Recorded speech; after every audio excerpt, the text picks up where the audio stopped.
We do have a distinguished panel. It's my honor and privilege to introduce them to you. Exciting projects they're going to talk about, things that they're wrapping up, additional projects that are planned, and we're going to ask them the tough questions so we can find out all the good details. I'm not going to give you their long bios. Those are in your program, so I will share or just give you kind of insights into them, a little bit of a bio, so we can get on with what you really are here to hear about, and that is their comments. Sitting first in the spot there is Rod Herrick. He is the Vice President and Site Manager of the Covestro Industrial Park in Baytown. Rod is also a member of Covestro's North American leadership team. In addition to his responsibility for all operations and site services, he's responsible for employee leadership and community outreach. Rod lives his community responsibility as a board member of the Texas Chemical Council, the Baytown Chamber of Commerce, Houston Regional Monitoring, and the Baytown West Chambers County Economic Development Foundation. Sitting next to Rod, second from my side, is Earl Shipp. Earl is Dial's Vice President of Operations for the U.S. Gulf Coast. The Gulf Coast is Dial's major growth region. Earl is responsible for 9 manufacturing sites, including the Texas operations, which is the largest integrated chemical manufacturing complex in the world and represents 30% of Dial's manufacturing capability. And Earl, I think that's probably still growing as you guys are building. Earl chairs the Executive Committee of the Economic Alliance of Brazoria County. He chairs the board of the Texas Taxpayers and Research Association and is on the boards of the Texas Chemical Council, Greater Houston Partnership, and St. Luke's Hospital. Sitting next to Earl is Marcus Pezent, who is the site director of BASF Pasadena. In addition to his site leadership roles at BASF, Marcus has held leadership roles in environment, health, and safety. He has a BS and MS in mechanical engineering from the University of Alabama. Marcus has actually made it, I think, his personal mission to fill the industry pipeline for engineers. He has 2 sons in engineering school. One is at Rice University, and the other is at his alma mater, Alabama. He has a 3rd son who I think is still in middle school. And he is obviously destined to become an engineer as well. We're going to fill that pipeline. And then sitting on the far end is Ron Korn, who is Senior Vice President of Petrochemicals for Chevron Phillips Chemical. He's responsible for the olefins and natural gas liquids and aromatics product lines and is accountable for Chevron Phillips Chemicals' Saudi joint ventures. Interesting, Rod started his career at Chevron USA's Richmond, California refinery. He's been a VP in corporate planning and development, but more specifically, he has had a leadership role in CP Chem's $6 billion U.S. Gulf Coast Petrochemicals project since its inception in 2010. I can't think of a better person to come talk to us about the status there, and again, we're pleased to have him and all of the members today.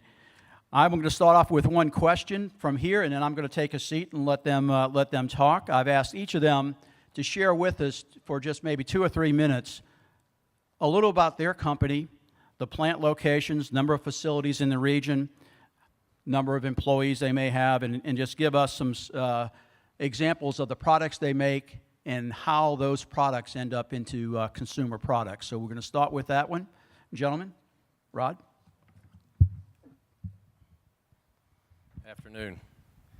Now, I'm not going to test you all first to see how many people know what Covestro is or what it actually formed from back in 2015, but hopefully by the end of my couple minutes here, you'll be able to understand what Covestro actually is. But it's actually a high-tech polymers company. We take products and we create items like foams. You think of plastics, coatings, adhesives, and resins. And when you look around every day, you see those items in, think about running shoes, laptops, iPhones, construction materials, cars and truck parts, and the like. All you have to do is just go up the road a little bit here in Baytown, where we're actually located, and you can see a lot of the materials that we actually produce there. We've actually been in that community for going on 50 years that we call home. And we've grown up a little bit since those 50 years came. And we're actually the 3rd largest site within the world, and we're actually the largest in North America. Our headquarters is actually in Leverkusen, Germany. We employ about 16,000 employees globally. Here in North America, about 2,500. And there's just over 1,000 up here at our facility in Baytown. A lot of people think, Covestro, what's it got to do with the chemical industry? Well, if you look back, we've been in the chemical industry for just about 80 years. And in those 80 years, we operated under the Bayer name, more recently under the name of Bayer Material Science. But back in 2015, we actually became Covestro. Bayer wanted to be a life sciences company. Material science got carved out. So we've got a vision here at Covestro that we call making the world a brighter place. We focus on that each and every day in our new products and our new technologies, because we make these products that don't impact the environment and actually focus on sustainability. And sustainability is alive and well within our company, especially in our manufacturing operations. Okay? Thanks, Rod. Maybe a little bit of an editorial before we begin about Dow Chemical. When I accepted the invite, I worked for Dow Chemical. Today I work for Dow DuPont. So while everybody was dealing with Harvey, we had this small little merger going on. So if I look at the company today, we're a $130 billion entity. Obviously, the traditions of both companies are there. DuPont is a 200-year-old enterprise. Dow was 120 years old this year. So a lot of history, a lot of legacy in our industry, and and a lot of pioneering firsts that have come together all of a sudden, including our innovation portfolios. If I talk about the U.S. Gulf Coast region, which is where we are, that extends all the way from the Mexican border all the way into Louisiana. There are 10 large manufacturing sites now that make up Dow DuPont in the region. We have just a little bit under 20,000 employees altogether spread between Texas and Louisiana, with probably 2/3 of those that are in the state of Texas. Our product line is very broad. Obviously, we are more of an upstream producer than companies like Covestro. So we start with ethane, propane, and naphtha, and we go all the way downstream to about 8,000 different products, which I will not mention here. But I would just suffice it to say that we're in the films, coating, packaging business. We serve transportation markets. We serve structural markets, coatings and adhesives, and a whole host of other things, including polyurethanes, and even further downstream products and services to the oil and gas industry and to other industries around the world, including water and infrastructure solutions. So a lot of change going on in our company right now. I do have an announcement to make. About 6 years ago, actually it was 5 years ago, we announced a large series of growth activities on the U.S. Gulf Coast. And an interesting thing that happened to us, and I know this doesn't happen in any of your companies, but it happens in mine. About 3 weeks ago, maybe 2 weeks ago, 2 to 3 weeks ago now, Harvey kind of got my clock off. We started up our new ethylene cracker in Freeport, and we never said anything about it. We just started the thing up and got it to running. Well, the guys from headquarters came down a week ago to visit with us following Harvey, and then they realized that it was running, and so they made an announcement today that it was starting up. So if you're checking the news today, you're probably reading that we started up a plastics facility, we started up the world's largest ethylene plant, and you would think that we just figured out that we did it, and in fact, the headquarters guys just did. And I know nobody else's company has that issue, but we have that issue. So the announcement is real, only the date is in error. Good afternoon. Just a little bit about BASF. Many of you heard a presentation yesterday from Heather Rimley, but I'll go over some of the facts and figures of BASF. We're a global company. We're headquartered in Ludwigshafen, Germany. We have operations around the world. We operate in the United States with 17,500 people. In Texas, we have 2,000 employees. We have plants in Beaumont. We have a cracker in Port Arthur. We have my plant in Pasadena where we produce oxo alcohols and plasticizers. In Freeport, we produce multiple of products next door to Earl. We produce acrylic monomers, oxo alcohols, superabsorbent polymers, and the whole back integrated part of polycaprolactam. In the Houston area, we have corporate offices on the west side of town. We have a construction chemicals business here as well as a foam business. And in Bishop, Texas, we have an ibuprofen plant. As far as investments over the last 4 years, I was just looking at some of the press releases we had. It looks like we've spent around $1 billion. All of that money has been spread around to all of the sites I just mentioned. Some of the highlight projects of those were the dicamba project in Beaumont, where we are producing a new herbicide there. We've invested in Pasadena as well with the oxo alcohol and plasticizer startup here this summer. And in Freeport, we're building an ammonia plant right now, and we also have just finished a dispersion plant 2 years ago that uses our acrylic monomers to produce latex for the paint and coating industry. You'll see many of our products in things that you use around your home. SAP, or superabsorbent polymers, used to make the baby diapers. The acrylic monomers are used to make latexes, paints, coatings. We have the plasticizers, which are used to make PVC flexible. So anything from a shower curtain to vinyl flooring is made with that plasticizer. So you see our products around your house every day.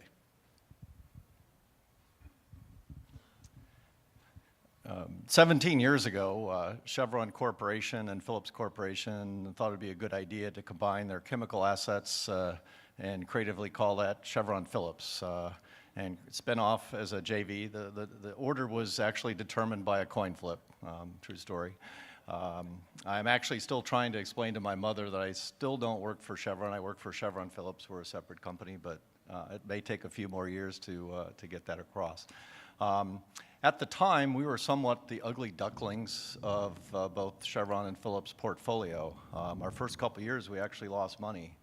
I'm pleased to say that that business has now grown from a $6 billion in asset business to $15 billion, and that doesn't include the joint venture footprint that we've built over the last decade or two in the Middle East.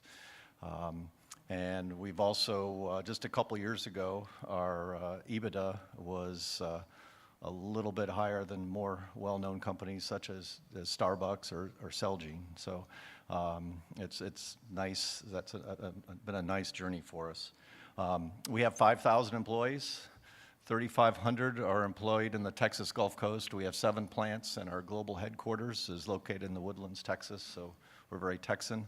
Our other big footprint is in the Middle East, where we're involved with 5 joint ventures that all happened between 2000 and 2010. We have small manufacturing in Asia and Europe, but our secret is a very strong worldwide marketing force. We sell our products in over 140 different countries, so we try to make it where it's most advantageous to make it and transport it to where the demand is. We're a global leader in high-density polyethylene. In fact, Phillips in the early 50s invented high-density polyethylene. It's one of those inventions by accident. They were trying to make gasoline and ended up with some white flaky stuff in their test tubes and didn't know what to do with it. Wouldn't make good gasoline for an automobile engine. So they were intrigued by the properties and searched for an application. And the first application came their way via a small company called Whammo, and that was the hula hoop. That hula hoop business has now grown to a 65 million met ton a year business, impacting, I think, some of the core issues of global mankind in terms of water conservation and safe water handling, in terms of food packaging and safe food handling and preventing all the food spoilage that happens around the world. Certainly lots of medical applications and lightweighting for transportation efficiencies and improved environmental performance. So lots of very important applications for our products and some of the ones that some of my colleagues are also in the business of producing. We're also strong in alpha olefins and aromatics and have a specialties component. A couple of things I would highlight from that serve mankind is we make the smell that goes into natural gas so that when you have a natural gas leak, you can safely detect it and deal with it. Natural gas naturally wouldn't have that rotten egg odor without our contribution there. And then, finally, another, strong element that makes daily life better as we make the material that keeps gummy bears from sticking together in the package. So.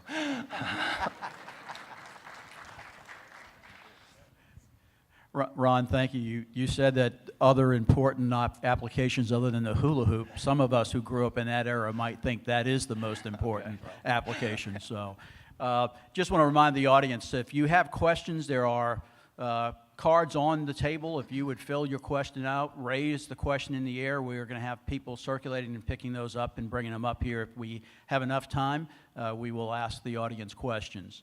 Have some other questions to start with, and Earl, I'm going to do a follow-up on what you were saying. You mentioned that the announcement is that the ethylene part of the project is done.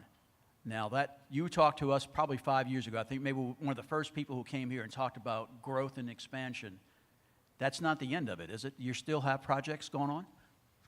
No, you're correct, Dennis. That's not the end of it. If you remember when we announced our Gulf Coast investments, we announced a portfolio of investments across Texas and Louisiana, the first of which was a restart of one of our existing crackers that we had mothballed in Louisiana, and that's now done. We announced an expansion of one of our liquids crackers in Louisiana. That's now done. We announced 2 expansions of existing plastics trains, one in Louisiana, one in Texas. Those are both done. We also announced a new propane dehydro unit, which started up almost 2 years ago. And then the follow-on investments were the new ethylene cracker in Freeport, 2 plastics trains in Freeport, and then 2 additional grassroots plastics plants in Louisiana. So and then later we came with an ethylene glycol unit from our joint venture with the Kuwaitis, the IMI Global joint venture. So we're about 2/3 of the way through the entire investment program, which is about $8 billion and change altogether when you include infrastructure and the things we're doing at the sites. So with the startup of the facilities in Freeport, we now have to go get the 2 trains started up in Louisiana. One of them is mechanically complete, one of them is just about there. So we'll be in the startup mode through the end of this year, and then that will leave us with 1 plastics plant and a glycol unit left to go. So we're on the back end of the first phase, but we also announced a second level of investments at about $4 billion. We're going to expand the existing cracker that we just started up, and it was interesting because we announced the expansion before we actually turned the thing on. So when I tried to complain about that, Andrew told me, well, then you need to hurry up and start it up so you can now expand it. So that's going on, as well as some additional investments. And I think it's important for all of us to remember as an industry, what we said was that if the conditions change in North America and we are able to start investing, this first round of investments that all of our companies are working on, that doesn't have to be the end. We still have a fairly competitive platform in North America versus the rest of the world in terms of feedstocks. We can continue to grow, particularly if the markets continue to grow. So the fact that we're announcing a second phase of investments, I don't think we're going to be the only ones in the industry that do that. I think it's incumbent upon us to make sure that we understand what got us here, and that we make sure that we don't do something to compromise those conditions so that we don't continue to grow. So for us, it's a very exciting time, especially when you think about where we were 20 years ago, when as an industry, we really weren't able to do that, nor were we able to invest in our existing facilities. So the fact that we can invest in existing facilities, renew them, do lifetime extensions so that they can run for longer periods of time, while at the same time putting in new grassroots investments, that's a significant step change in the industry. I was watching the body language in the audience, and as you were checking off those complete, they were getting a little, low. And then you said first phase, and then the second phase, and I think the audience got more excited, but I didn't hear any applause. How about some applause for continued expansion? Come on now. Thank you, Earl. Move over to Marcus. I want to follow up. You talked about restarting programs or restarting plants and projects. Is that the end of it, or do you still have more that's under construction now or planned? I mean, at this time, we've gone through the startup phase of our plant. This was a significant change for our site. We had retooled this plant in the mid-2000s to make another oxo-alcohol and a different plasticizer. That market moved away from that product. We wanted to re-enter the market with a non-orthodilate product. So to do that, we had to take the plant back to 2-ethylhexanol oxoalcohol and convert over our raw material stream for the plasticizer to enter that market. I mean, at this time, we really want to sell out that plant. That's our goal. And I think, you know, it's exciting to have a product now that is kind of setting the long-term growth for the site, to also have an alcohol that we'll be able to sell globally, and also back up our Freeport plant, because that's sister plant makes the same alcohol as we do, so that gives us a lot more strength in the region as a supplier. Great. I appreciate that. Thank you. Ron, a few years ago, I think it was shortly after we heard the excitement from Earl about what they were going to do at Dow, we had CP Chem share with us that they were beginning the U.S. Gulf Coast Petrochemicals project. I think I've told you, I'm a frequent I-10 driver. I try to count the cranes. Okay, don't judge me. I try to count the cranes as I'm driving down I-10. There's not as many now, so tell us a little bit. Does that mean progress, status? Yes, it does reflect quite a bit of status. I'm very pleased to see a lot fewer cranes out there myself. I guess I would like to back up just a little bit and highlight that, as I mentioned earlier, you know, the first decade of our existence, we put all of our energy and efforts into the Middle East and built 5 different joint ventures there. And even as recently as 2008, when I was preparing a board slide of where our next investment would be after we were done with Saudi Arabia, we had places like Iraq, we had Libya on that list, Egypt, Singapore. Notably absent as recently as December of 2008 was the United States. By the time 2010 rolled around, I think we began to understand what was happening with the shale revolution, what that meant. We were seeing our pipelines in West Texas suddenly full. It hadn't really hit the market. It wasn't obvious, but it was coming. And so the first time that we ever uttered in a PowerPoint presentation that we delivered to our CEO that we ought to build a U.S. cracker, and at that point in time, we weren't sure if you'd get thrown out of the room for such heresy, was in August of 2010. Because we had conditioned our board that our money's going to the Middle East, and we're just kind of hanging on in the U.S. We did get support then, and now, 7 years and 1 month later, can try to compete a little bit with Earl. We loaded our first rail car of pellets at our new facility at Old Ocean. Our announcement went out the minute the first rail car was full. We have a lot of attention. I'm almost jealous of your problem a little bit. And so we're pleased with that aspect of it. The other half is our cracker that's along I-10 on Baytown. We were very close to completion on it in the final stages of doing the testing and all that you need to do. Even had commissioned quite a bit of the utilities. And then Mr. Harvey hit us pretty hard at that site. The Cedar Bayou area has a dubious record of the highest rainfall ever recorded in a single event in the continental United States. So that set us back a bit. But we have 3,000 people out there today repairing what the rain brought and getting us across the finish line. So, we're anxious and looking forward to starting up and sometime, in the first part of next year. And I'm sure it won't be 3 weeks after we start up either. It's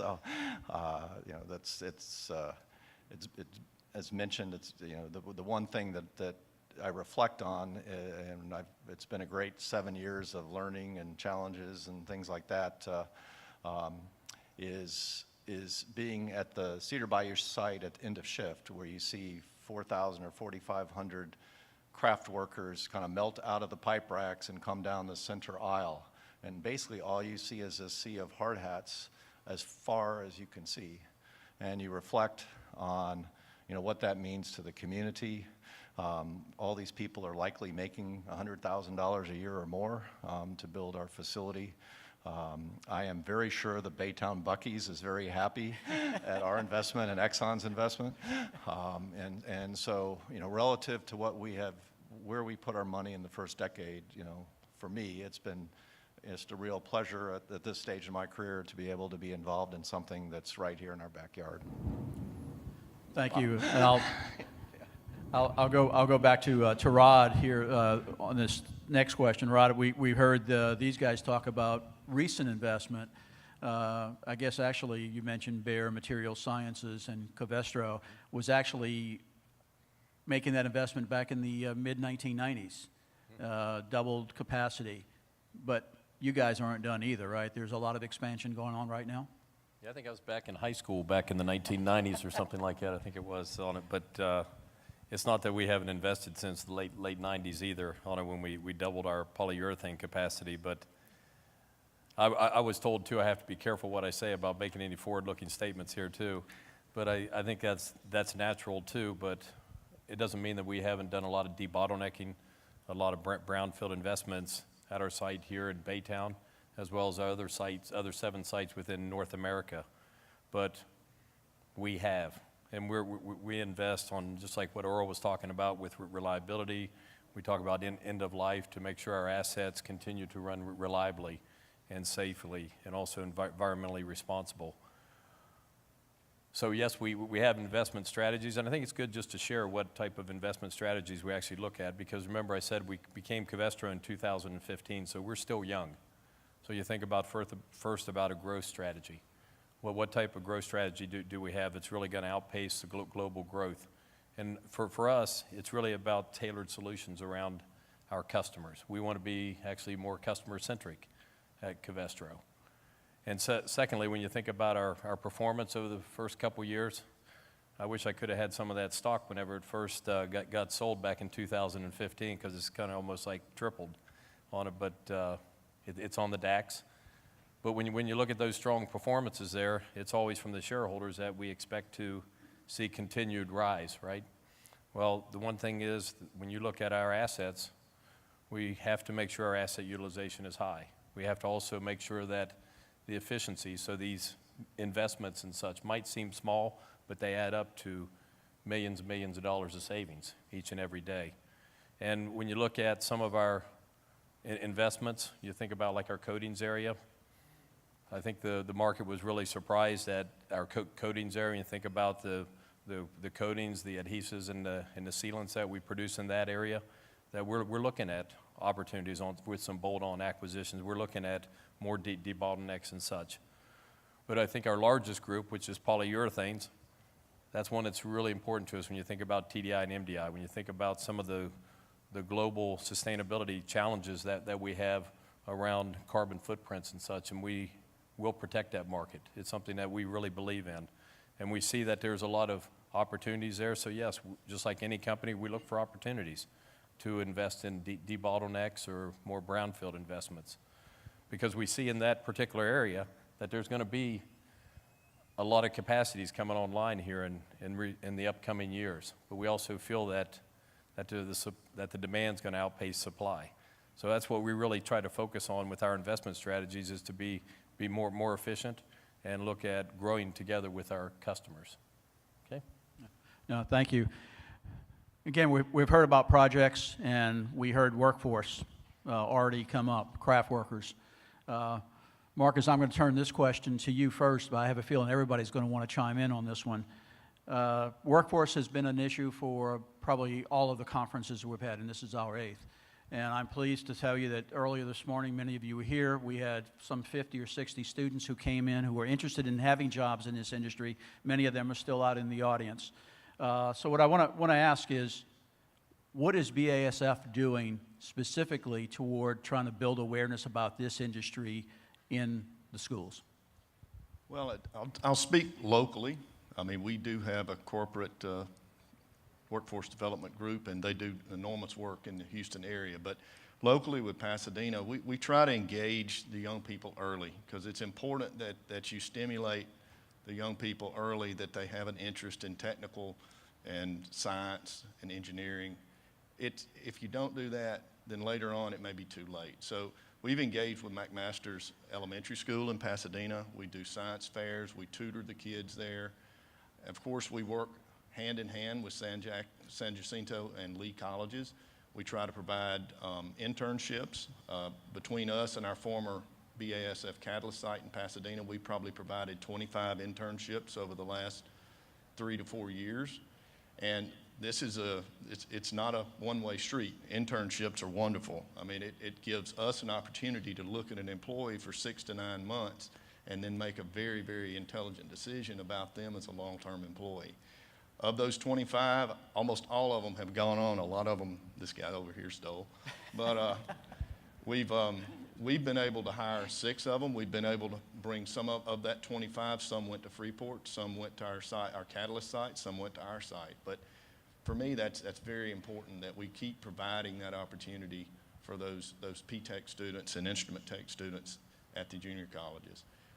Another effort that I think is important for workforce development, we're not tapping into 50% of the population in our area. There's women in manufacturing that we need to tap into. We need to continue to encourage young ladies to go into P-Tech and instrumentation and things like that. We've just formed at Lee College a women in manufacturing group there. We've got over 50 people engaged in that group, and we're bringing in women technicians and women from some of our other sites to talk to these young people about the challenges, but the opportunities that are there in working in the technical industry like we are in the petrochemical industry.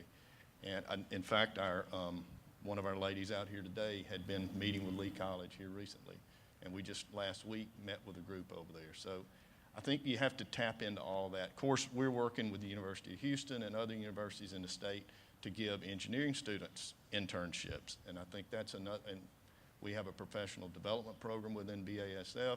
We recruit from a multiple group of universities around the country. We bring those engineers in, and then we put them through 9-month rotations at different sites to give them a different aspect of the engineering lifestyle and what they're going to be doing as they move through.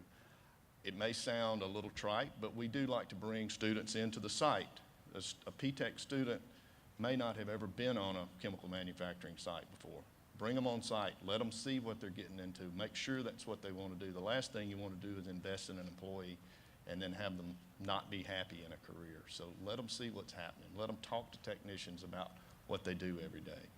We try to do that at least 4 or 5 times a year with San Jacinto and Lee College. So I think Yeah, I think everybody's going to chime in. Go right ahead, Rod. I guess on back to the, is it on? Might have died. If you think back to the investment question, is that what I hear from my German counterparts where our headquarters are located, they came back and they would talk about investments and say, do you actually have the trained workforce? Well, we know after the natural gas change that really changed the real outlook at around 2012 or such. And the one thing that we said is that we as Covestro, we call our people there that work together with the local schools ambassadors, because we just can't sit along and expect someone else to do that. Because when you look at a lot of the factors going into investments, you got to think about the people. Do we have the workforce? We talk about growing with our customers. We want to expand. Well, to expand, you also need that workforce. And a lot of things that you just heard Marcus talking about, we do the same at Covestro. We have to partner. We have to really partner with the local high schools. We have to partner with the local colleges and the universities to really focus in on those STEM topics there. And with what Senator Taylor was talking about this morning with House Bill 5, that's hugely important. It really helps our approach. But it doesn't just stop there. We also got to mentor these career-oriented STEM individuals. You also got to offer them potentially scholarship opportunities to help them afford this type of an education. And just like a lot of us here, we don't do this just for ourselves, but you got to also look at it as a two-way street. As Marcus was saying, it is a two-way street from a standpoint that if you want to be a fitter, you want to be a welder, an electrician, an instrument tech, a chemist, or an engineer, we have to have them evaluate us, and we also have to evaluate them, because sometimes shift working isn't for everybody. But that's the fit. That's the fit, and we call ours at Covestro, we call it PTIP, Process Technology Internship Program, where we take a look at them, they take a look at us. And what's really important is, just at Covestro, we can't do it alone, nor can anybody else here. But when you look at 132 member sites within East Harris County Manufacturers Association, then now we got some power. And working together with all the high schools, all the colleges, then we got something here. And now I can answer the folks in Germany, do we have a skilled workforce ready to go here in the Houston, Baytown area? And I say damn straight on, because it's exactly what we got now, and I'm proud of that. I would add that as CP Chem, we're very much promoters of the topics that have been discussed, working through ECMA and the junior colleges and stealing some of Marcus's recruits in terms of really getting good qualified people. Our jobs are getting more and more technical, require more and more skills, and working with the junior colleges to turn out skilled workers is a very important initiative of ours. I would like to add, I think this is kind of a supply chain issue. You've got to really look upstream a little bit. One of the other things we do, and I'm involved in personally and get great enjoyment out, is working with 8th graders in junior achievement, and especially the JA Inspire Day, where you go and talk to several thousand Goose Creek or Cy-Fair or HISD 8th graders, where they're about to make decisions on what their future holds, and to try to encourage them that there's lots and lots of options. You know, think about what you like to do. Do you like to work with your hands? Do you like to work inside, outside, on computers? You know, what inspires you? And think about those things, because there's lots of great opportunities. There's lots of $100,000 a year opportunities out there. There shouldn't be a dialogue about minimum wage in your future if you set your mind to it, to try to get some excitement and take some of the fear factor maybe out of that. And even further upstream, we worked and supported a small program out of the University of Illinois run by a professor there that worked on some data that said it's really in 4th and 5th grade that kids kind of decide what they think they're good at, what they're confident at, and that's where you've got to touch them.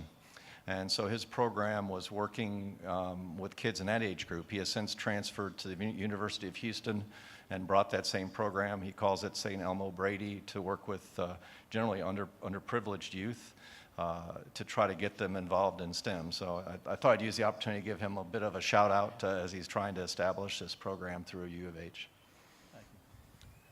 Maybe a brief comment without being redundant to what the other companies are doing, because all of us are doing a lot in those spaces. But about 3 years ago, we started an apprenticeship program for companies in Europe. That's a more common approach for getting people trained for industry, where you hire them first, and then they're trained on the job, and then they transition into work.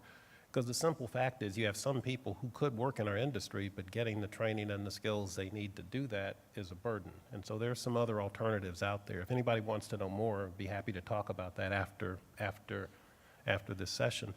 But I think it's important that we don't forget, in addition to the folks we hire in our companies, there are all of those support companies that make up the rest of our industry, and they have some of the same people issues as well.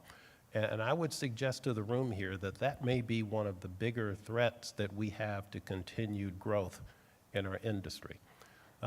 Anybody in this room have an abundance of electricians or pipe fitters or welders? I don't see one hand going up, because we don't, right? I mean, those skilled trades are very rare at this point in time. And then you have an event like Harvey and now Irma that comes through, and that's just going to put more tightness into that marketplace. So for some of the companies that have displays around the edge of the room, they also have some issues. And you know, it takes almost as long to train a welder as it does a chemical engineer. So if we don't understand that part of our workforce, then our ability to grow becomes compromised, because at some point, the availability of that labor or the cost of that labor, and if that's related, reaches a point where it could start to impact the ability to do projects. If you do $1 billion project, roughly half of that money is labor.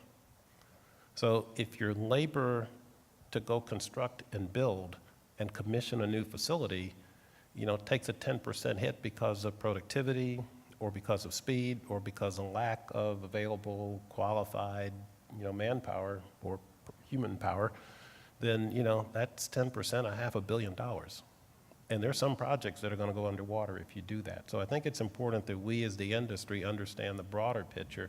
The owner companies certainly have some things that we can do, but I would tell you that the rest of the community, the AICT guys, the LCIA companies, they also have some of the same issues that we have, and we don't have a solution for that. And you know, it is starting to affect some growth in some companies. It's not broad-based at this point in time, but if we don't get a handle on it, and as we continue to see people retire, as we continue to see more and more growth, at some point you do hit the wall. And you know, natural gas prices aren't going to go to zero. So we're going to have to make sure that we manage that part of our workforce. And again, as Rod said, it's not any single company issue. That's an industry issue, and we all better get on board with that one. Yeah, we can compete when we get to the marketplace, but if we don't get this right, none of us ever get to the marketplace. Thank you. I'm going to ask one follow-up question. Marcus, you mentioned that y'all have expanded, certainly by looking toward having female employees and encouraging more into the industry. Are there other demographics or other populations that could be looked at? And one specific question from one of the students sitting out there is here as an international student. What are the hiring practice for your companies as far as bringing international students on board as full-time employees? I couldn't speak technically to exactly what has to go on, but we certainly have international people working in the company. There's a process that you have to go through to qualify for the documents to be able to work. And we recruit everybody, so we're certainly open to that. Just to build on another area that we've had some success with, and I'm sure the other gentlemen have too, is looking at our veterans, military veterans coming out. We've had a lot of success going directly to those guys, working with the military and finding those skill sets, whether it be in the skilled trades or whether it be in the P-Tech type environment. That's an area where we need to also focus. There's a whole group that are coming back that's been serving our nation, and they deserve a job when they get back. And we've had a great bit of success, especially at Freeport with that group. Very good. Thank you.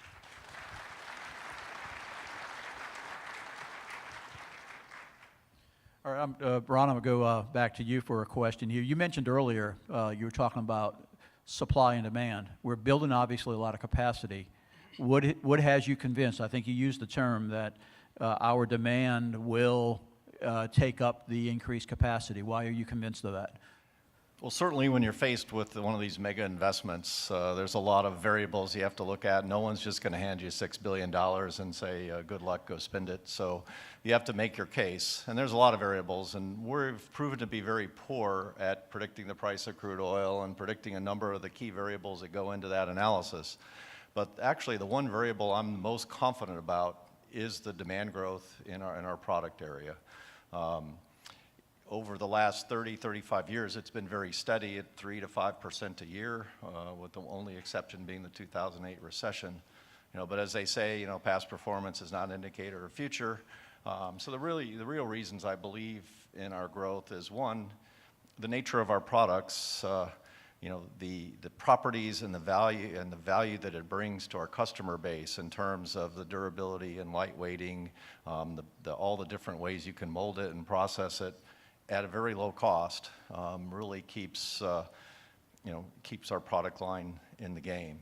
Secondly, I spent some time in Asia, managing our Asia businesses, and met with many of our customers over there, and that's certainly the core of a lot of demand growth. And our product lines really map the trajectory of people working their way up to middle class, through middle class. It's those kinds of products that really you can track. When you talk to the P&Gs and Unilevers in countries like Indonesia or India or Vietnam, if you go back 10 years, people didn't use shampoo. And then they started to buy shampoo in these little foil packages, maybe some of you remember from hotels years and years ago. And then they would buy it in a 3-ounce bottle, and they would buy it in a 6-ounce bottle, and then they would buy cream rinse. And you can see that evolution, that building, through that very simple product chain of what it's like, and then following the demographic trends of urbanization and the like, and also the revolution in India, where I think still half the food spoils before it can reach a market, and some of the things that are happening there in terms of high-tech films for food packaging. So when we look at consumption per capita across the world, certainly the growth isn't so much in the U.S. or Western Europe, but there's a tremendous amount of potential growth when you look at 3.5 billion people in Asia that are working their way up those rungs. And so we see above GDP growth for our product line for some time to come. And enough that when you look globally, you need 4 or 5 investments like Dow has done, like Exxon is doing, like we're doing every year, to meet that global demand growth. Yeah, I think just let's add some local factors whenever you think about investments here. The number one is we just spoke about workforce development.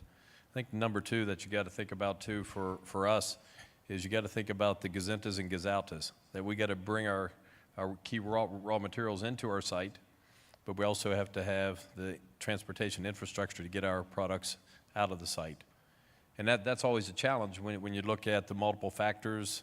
We saw a lot of that during Hurricane Harvey, where I saw with my logistics lead, Tim Tyler, he kept bringing me every day what BNSF and others were doing to fix the railroads that were broke. And then we heard this morning too about drivers not being available. But you also got to think about factors like for us at Covestro. We bring in some of our key raw materials. That's why we're here on barges along Cedar Bayou. And a lot of times we have to part load a lot of our barges to bring those in. You think that doesn't affect supply chain? It certainly does. That's why there's a project out there for federally funding the Cedar Bayou NAV district. Covestro and a lot of the neighboring companies fully support that. I think another one that we look at for investments here is around tax incentives. There's been a lot of discussions around 313s and such over in Austin. And when we look at the competition, just like a lot of us, we compete globally with other sites. And for us at Covestro, we think about Baytown. How can we make Baytown in the best position possible from a local state tax base or the municipality tax base to make Baytown positioned that our company wants to invest in there? So think of workforce, infrastructure, and tax incentives as something that's really important as just some of the factors that one considers in their investments. But if you don't, you got to think above that, because those are things that we get down to. Just as Ron was talking about, if you don't have the growth strategy with the growth of the industry, you're not going to have that anyway. So it's those three factors that come into play next. Rod, you bring up challenges, and I know all of y'all have that. I'm going to turn to Earl first and say, I know you guys faced challenges of water supply at your facility. So can each of you just talk a little bit about challenges that we are facing, sort of as Rod has laid out, and what some of those solutions are? Sure, be happy to. If you remember 5 years ago, we were approaching a significant drought of record in Texas. Now, we don't think about that today after Harvey, but that was the reality not too long ago. And that was around the same time that many of our companies were looking to announce investment. So there had to be quite a bit of effort done, and not just at the company level, but also working with our local elected officials to solve the water problem. And in fact, that ended up, requiring action from the legislature. It ended up requiring a vote, across the state. And the decision was water is important, and we need to go work on it. I think I think that's an example of where, if our industry really can define, here's what we need and here's what the opportunity is, and if we can get that message to our elected officials and if we can work together with them, you can come up with solutions. So, I'm not going to say Texas will never have a drought again, but certainly we're in a better space today than we were 7 or 8 years ago, and it's because of the action that collectively was taken between the public and the private sector. So again, it comes back to us being able to define, here are the things that we need to help support growth. Water is one of those. We just talked about education and, preparing a workforce that can meet our needs. That's not going to go away, but that's something that we also need to keep in mind. And probably that third area is transportation. We are, for the most part as an industry, on the southern end, maybe the southeastern end of the 4th largest city in the country. And every now and then there are a few traffic issues in and around Houston. Okay, maybe more than a few.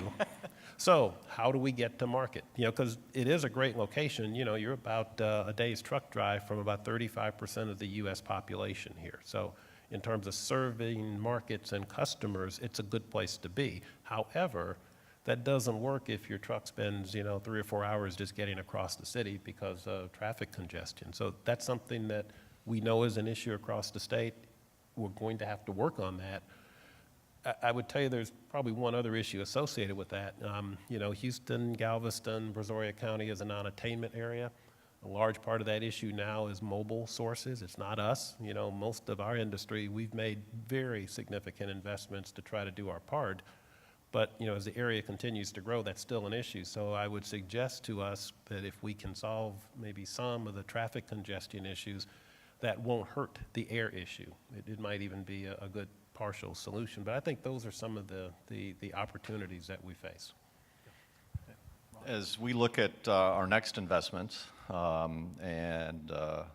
we still like the U.S. Gulf Coast as an investment opportunity. One of the challenges we see actually ties back into some of the workforce development elements that we talked about, is that we will need to stay very competitive in our capital efficiency, in our build. As Earl said, about 50% of your cost is labor, so your labor productivity is vitally important.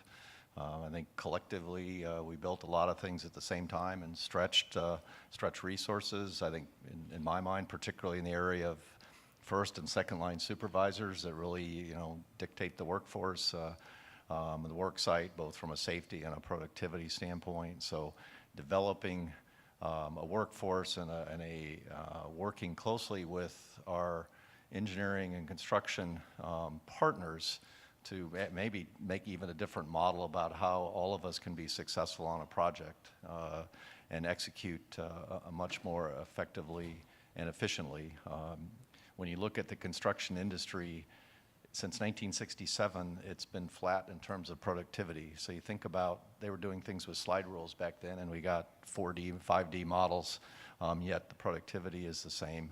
Those are things that I think both as owners, working with our EPC partners, we have to address, because we can, in a lower crude environment, price our feedstock advantage away if we cannot make capital efficient investments and compete with what might be happening in China and India, given our global markets.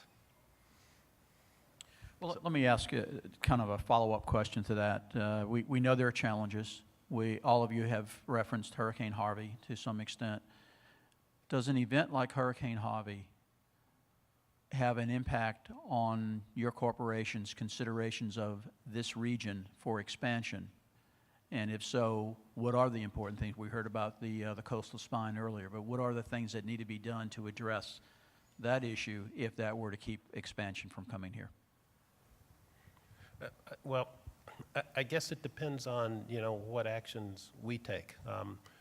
Other than our Seadrift facility, which, took a dirty side hit from a Category 4 hurricane. I mean, they shut down, but all the rest of Dow's operations on the U.S. Gulf Coast operated through Harvey. Not without some issues. I remember one afternoon I got a text message from my Texas City site leader and she said there was 3 feet of water in the buildings.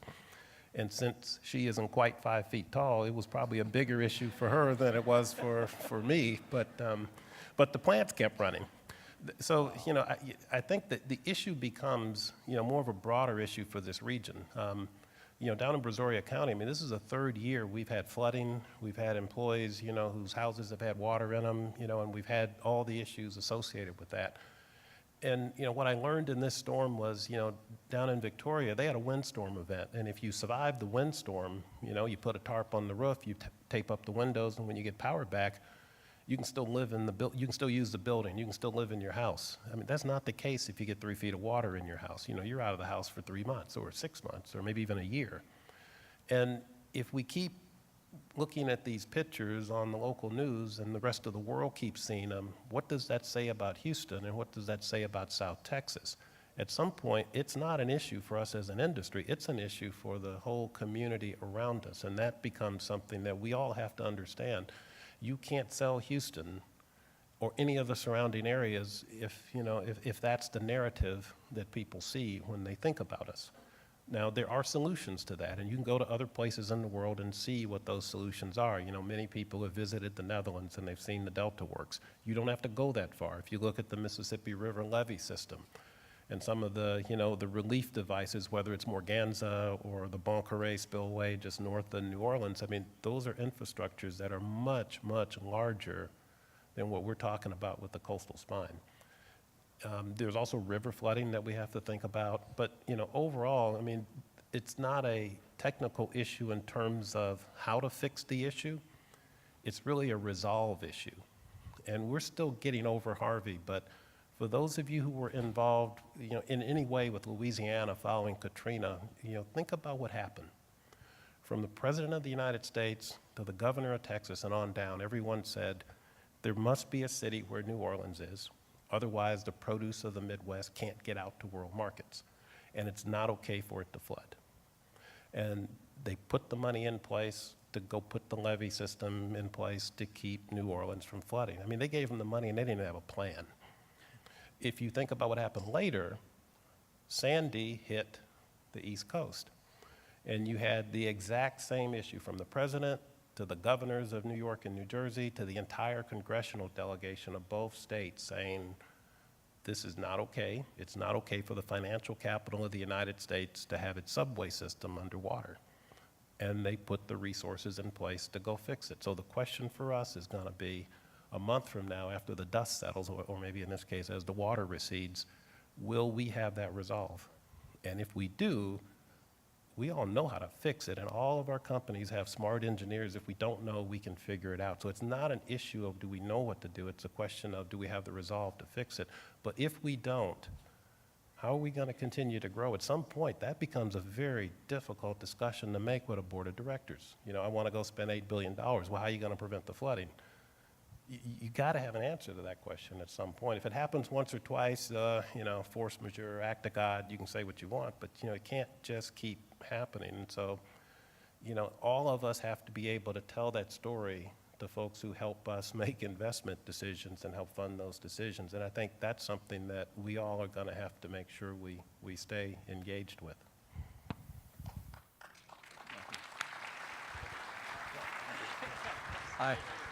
I don't think anyone else wants to follow that. That was well said, Earl. I will say one other thing if you want to lighten it up. I mean, it's really a question of funding, right?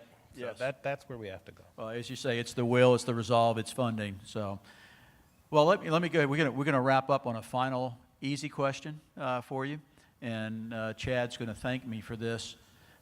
As we compete to get your business here, we compete against other countries, we compete against other states like Louisiana. What is it that we need to do to keep attracting the kind of investment you guys have talked about today? I said it would be an easy question. Well, as a outsider coming from Alabama here, I think 5 years ago I came to Texas. I think that the cooperation that you see in the greater Houston area, the eastern towns together, Brazoria County, we really cooperate well. And I was talking to someone this morning. We put politics aside, I think, in Texas when it comes to growing. And we try to do what's best for the people and best for the economy. And that's from an outsider's view, who thinks he's an insider now. I think that's important, that we continue to cooperate. And you saw it after the hurricane. You didn't hear anybody talking about politics. You didn't hear a lot of chatter. You just saw people helping people. And it didn't matter what party you were in or what you supported before. People are just going to help people. And we just moved that right on through when it comes to developing the legislation to make this place business friendly. I think what was said already, when we think about bringing business here, like I said, all of us agree it's about workforce, and I think we're well on our way there. I also think about this coastal spine. When we think about all the flooding and such, how could that have actually helped our situation here, helped a lot of our employees, helped a lot of our communities and such. And I think that type of investment that we could actually, would have actually saved some of the flooding with some of our communities and some of our impacted employees and citizens. And I think that type of investment here, when we look at that, that's to me part of this whole infrastructure that needs to be looked at, not just at the local and the state level, but actually drive that up to the federal level to really get that up on the front burner here such that we can do something. And I like what I heard this morning is that now's the time. Now's the time, and it's about all of us talking to our legislators and making that very important on their agenda, because That's what's going to keep bringing our industry, because what Earl said, I couldn't have said it any better, only because I love what he said there, because it's up to us. It's up to us, and now's the moment, and we can't just sit back. We can't sit back. We have to really push that issue now. Ron, I'm going to give you the last word. Okay, well, I just certainly would add to those comments with a further thought around taking advantage of what our sort of core regional advantages are, and certainly in the world that Dow and CP Chem live in, the infrastructure, the pipelines, the storage caverns give us a huge competitive advantage over virtually anybody else in the world. And so as long as we're allowed to responsibly expand and and safely and responsibly operate those facilities, and we can work with the governments on the logistics. I know that's been a big topic of the day, so that we can all work together for a very, very, very strong common good. That would be to build on the last couple points, maybe a third point. So, thanks, Dennis. Well, thank you all very much. Appreciate having you up here. What do y'all think, audience? Thank you.